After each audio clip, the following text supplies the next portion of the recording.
Sve što vas interesuje na jednom mestu. Vaša dnevna doza.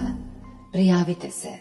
Srđan Lalić, koji svedoči na suđenju kriminalnom klanu Veljka Belivuka i Marka Miljkovića, priznaje da su pričali i planirali ubistvo predsjednika Srbije Aleksandra Vučića.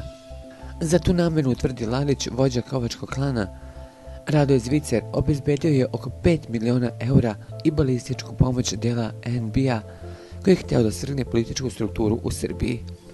Zvicer je obezbedio oko 5 miliona eura i balističku pomoć dela tih službi koji su za svrgavanje političkih struktura ovdje u Srbiji, da se ovdje dovede neko podoban ko bi radio u interesu klana.